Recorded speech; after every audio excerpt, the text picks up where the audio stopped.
नमस्कार, TV51च्या या बुलेटिनमध्ये आपलं स्वागत। आपल्या परिसरातील ताज्या बातम्या व चालू घडामोडींचे अपडेट्स आपल्या फोनवर मिळवण्यासाठी TV51च्या YouTube चॅनलला सबस्क्राइब करा।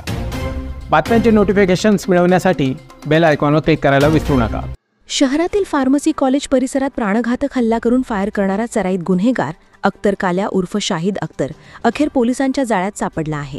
स्थानिक गुन्हे शाखेच्या पथकाने चाळीसगाव शहरातून ही कारवाई करत त्याच्याकडून देशी बनावटीचे गावठी पिस्टल आणि 5 जिवंत काडतुसे जप्त केली आहेत।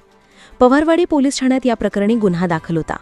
फिर्यादी अनीस अहमद याच्यावर त्याचाच भाऊ अख्तर काल्याने आज तुला जिवंत ठेवणार नाही असे म्हणत थेट फायर केले होते।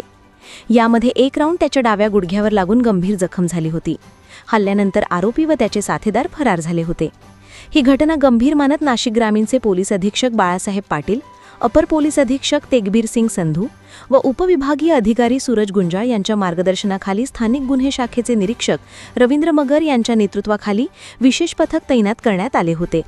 खबऱ्यामार्फत मिळालेल्या माहितीच्या आधारे पोलिसांनी चाळीसगाव शहरातून आरोपीला ताब्यात घेतले। चौकशीत आरोपीने कबुली दिली की काही दिवसांपूर्वी त्याच्यावर शफीक उर्फ जॉली दादा व इतरांनी चाकू हल्ला केला होता। त्यावेळी त्याचा भाऊ अनीस अहमद मदतीला न आल्याचं राग मनात धरून त्याने फायरिंग केल्याचे मान्य केले। अख्तर काल्या हा आधीपासूनच गंभीर गुन्ह्यांमध्ये सहभागी असलेला सराईत गुन्हेगार असून मालेगावातील पवारवाडी, आझादनगर व शहर पोलीस ठाण्यांमध्ये दरोडा, खंडणी, प्राणघातक हल्ला, दंगा अशा 11 गुन्ह्यांमध्ये त्याचे नाव आहे।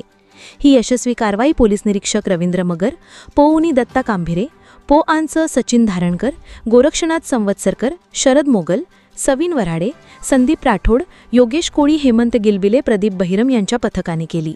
TV51 न्यूजसाठी मालेगाव विशेष प्रतिनिधी।